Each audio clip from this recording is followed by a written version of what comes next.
بسم اللہ الرحمن الرحیم۔ شروع اللہ کے نام سے جو بڑا مہربان نہایت رحم کرنے والا ہے۔ اے اولاد یعقوب، یاد کرو میری اس نعمت کو جو عطا کی تھی میں نے تم کو، اور بے شک میں نے تمہیں فضیلت بخشی تھی اہل جہاں پر۔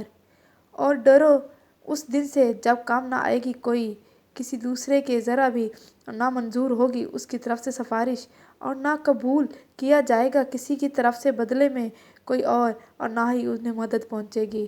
اور یاد کرو جب نجات بخشی ہم نے تمہیں آل فرعون سے، جنہوں نے مبتلا کر رکھا تھا تم کو بدترین عذاب میں، ذبح کرتے تھے تمہارے بیٹوں کو اور زندہ رہنے دیتے تھے تمہاری عورتوں کو، اور اس حالت میں تمہاری آزمائش تھی تمہارے رب کی طرف سے بہت بڑی۔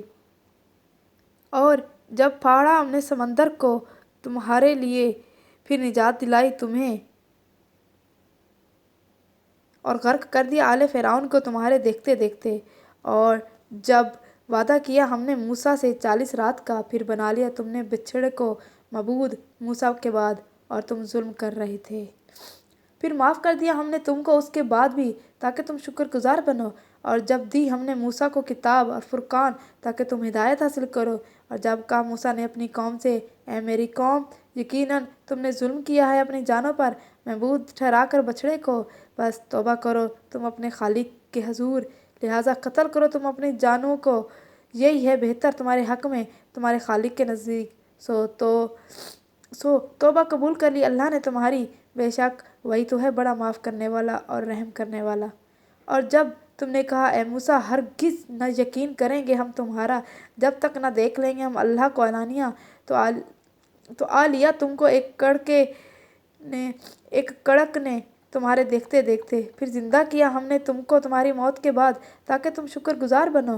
اور سایہ کیا ہم نے تم پر بادل کا، اور اتارا ہم نے تم پر من و سلویٰ، اور کہا کھاؤ ان پاکیزہ چیزوں میں سے جو عطا کی ہم نے تم کو، اور ناشکری کر کے نہیں بگاڑا انہوں نے ہمارا کچھ، بلکہ رہے وہ اپنی ہی جانوں پر ظلم کرتے۔ اور جب ہم نے کہا داخل ہو جاؤ اس بستی میں اور کھاؤ وہاں جہاں سے چاہو بافراغت، اور داخل ہونا دروازے میں سجدہ ریز ہوتے ہوئے، اور کہتے جانا بخشش مانگتے ہیں معاف کر دیں گے ہم خطائیں تمہاری، بلکہ اور زیادہ عطا کریں گے ہم نیکی کرنے والوں کو۔ مگر بدل دیا ان ظالموں نے اس کلمے کو ایسے کلمے سے جو مختلف تھا اس سے جو کہا گیا تھا ان سے، لہٰذا نازل کیا ہم نے ظلم کرنے والوں پر عذاب آسمان سے بسبب اس کے کہ وہ نافرمانیاں کیے جاتے تھے۔ اور جب پانی مانگا موسیٰ نے اپنی قوم کے لیے تو کہا ہم نے کہ مارو اپنے عصا کو اس چٹان پر، سو پھوٹ نکلے اس میں سے 12 چشمے، جان لیا ہر قبیلے نے اپنا اپنا گھاٹ۔ ہم نے کہا کھاؤ اور پیو اللہ کے دیے ہوئے رزق میں سے، اور مت پھرو زمین میں فساد پھیلاتے۔ اور جب کہا تم نے اے موسیٰ، ہرگز نہیں صبر کر سکتے ہم ایک ہی کھانے پر، لہٰذا دعا کیجیے ہمارے لیے اپنے رب سے کہ وہ پیدا کر دے ہمارے لیے وہ چیزیں جو اگاتی ہیں زمین میں، مثلاً ساگ پات، کھیرا، ککڑی، گیہوں، مسور اور لہسن پیاز۔ موسیٰ نے کہا کیا لینا چاہیے ہو تم وہ چیز جو ادنیٰ ہے اس کے عوض جو بہتر ہے؟ اچھا تو جا رہا ہوں کسی شہر میں، بے شک تمہیں مل جائے گا جو مانگا ہے تم نے۔ اور مسلط ہو گئی ان پر ذلت اور محتاجی، اور گر گئے وہ غضب میں اللہ کے۔ یہ اس لیے ہوا کہ وہ انکار کرتے تھے اللہ کی آیات کا، اور قتل کرتے تھے نبیوں کو ناحق۔ یہ اس سبب سے تھا کہ وہ نافرمانی کیے جاتے اور حد سے بڑھ جاتے تھے۔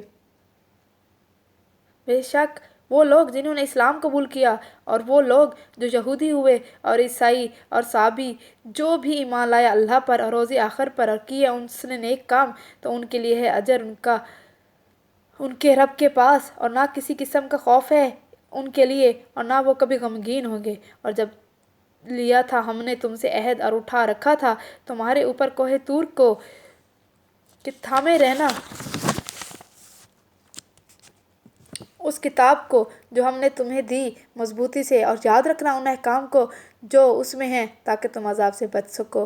پھر تم پھر گئے اس عہد کے بعد، سو اگر نہ ہوتا اللہ کا فضل تم پر اور اس کی رحمت، تو ہو چکے تھے تم تباہ و برباد۔ البتہ خوب جانتے ہو تم ان لوگوں کا قصہ جنہوں نے توڑا تھا تم سے سبت کا قانون، جس پر کہا تھا ہم نے ان سے کہ بن جاؤ بندر ذلیل و خوار۔